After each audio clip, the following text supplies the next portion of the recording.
Hi guys, how you doing? Senior Gaming here and I'm bringing you Legend of Slime with toys. So if you're Legend of Slime player or perhaps idle gamer, then make sure you subscribe to the channel as I post as often as possible and bring you best tips and advice. And if you enjoy what you see, then hit that like button as well.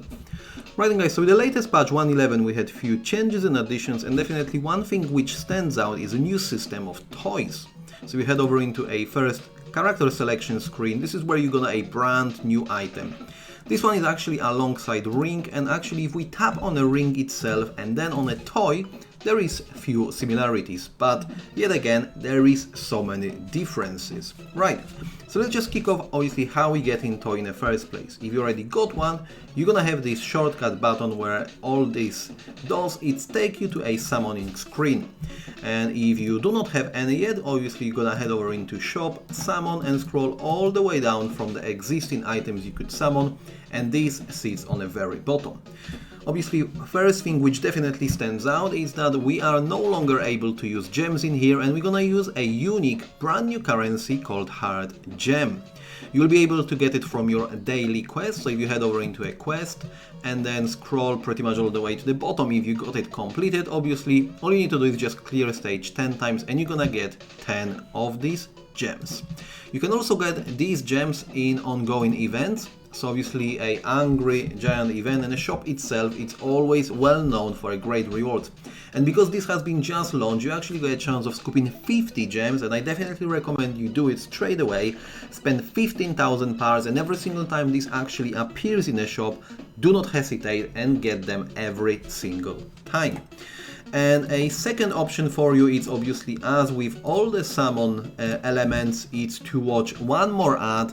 Therefore you'll be able to get 10 from a daily quest, 1 from ad, which means you can get 2 toys every single day. Plus obviously if you get a chance of purchasing a little bit more from a shop, that's additional 5 toys every single time you manage to spend these parts. Right then, so coming back to a toy itself, obviously what we see similar to a ring, which I have mentioned earlier, is gonna be a top stats, which are exactly the same. So we got a chance of influencing attack and HP, and that's gonna be based on upgrading your toys. In order to upgrade your toys, you got to use another new currency, which is called a clockwork. And again, you can get that just by grinding your daily quest. And in here, you just need to defeat enemies. You can grab a 5 in here plus additional 10. So 15 in total. Again, you can get some extras from your event shop. And then again, coming back to that very same screen, as you see in that very example, for instance, we've got one of these fidget spinners. Bear in mind, this is a little bit lower grade than the one I'm gonna tap now. We've got 56% of attack against 69. Again, because this is also a higher grade, we've got a chance of actually boosting it to a more levels, but nevertheless, this is obviously where you're gonna start boosting a main stats. And the next thing we need to address is obviously this unique skill damage boost. So bear in mind, every single toy will always look the same, depending obviously of which toy and slime you have managed to land it on. So as you see, actually I've got 2 different fidget spinners, and they will be always for Serpine. Meaning obviously that every single time you've got a toy for Serpine, it will look exactly the same. All you need to do is just upgrade it further, and you can do it all the way to exotic like with any other item, and this is obviously where you're gonna have your strongest toy. In order to do it, you actually need to tap on this fuse button, and this is pretty much fuse or merge different titles, different names for it. And all you need to do, so for instance, let me grab this one. We're gonna select it. That's gonna land on that very first screen, and in here now you need to add 2 more toys from exactly same grade, not necessarily from exactly same slime. As you see, I'm able to use this water gun, which is a toy for AQ, and then having 1 more, I will be able to upgrade it all the way to a next tier. And you can actually preview here on the top. You can see straight away what we're gonna get, progressing it into next level. We're gonna boost our skill damage, increase a max level of overall item, which means again we'll be able to use a clockworks as a currency, boost these main stats of attack and HP, and because we are now boosting it into a new item, we're gonna have actually a second buff. And now lastly, talking about buff itself, pretty much you're gonna unlock the first one very early, then as you see a second one on Epic and a third one on Mythic.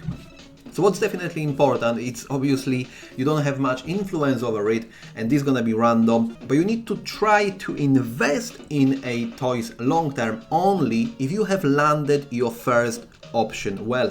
And that's the reason actually I'm using this very fidget spinner, even though this is a lower grade, because it gives me attack and that's 155% boost in comparison to a minus 5% of skill cooldown or for instance a gold obtained. These are not great bonuses. And yet again, obviously I'm still looking for a toy for desired slime. I'm actually using Cobalus, so apart obviously a main stats plus a buffs itself, I do not boost anything when it comes to a skill damage because this toy is not desired for that slime I'm currently using. So obviously I need to keep summoning and obviously hopefully I get a Cobalus and I'll be then taking it further and further. So again, when it comes to a buffs itself, if you manage something like attack, companion damage, critical damage or even a boss damage, I would definitely keep that. And then obviously you will be again facing a random when upgrading to Epic and again facing a random option when upgrading to Mythic. But if you guys start off skill cooldown or evasion or anything like that, I wouldn't invest in that very toy too heavily, as perhaps you want to start all over again and try to land this first buff with something on that desired list.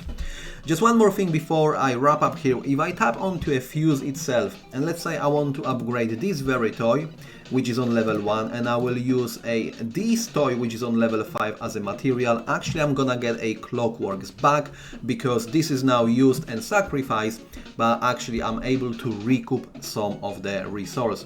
So if you are aiming to upgrade some of your toys, then definitely it's worth doing it, but only if you then later on know you'll be sacrificing it and you can scoop something back. End of the day, you're gonna be limited on how much of this resource you can get, but obviously as we have mentioned and you have experienced that in a game itself, everything is fully random. So before you get to a good level and you try to land a free offensive skill, it probably will take some time, but as always I definitely wish everybody a best luck. I have actually managed to get this one with a pretty good buff to attack itself and that has significantly boost my progress as well, so I hope you will get lucky and get that desired toy as soon as possible as well. So I think that will be it guys when it comes to introduction. I hope you enjoyed it and as always I'll see you next time.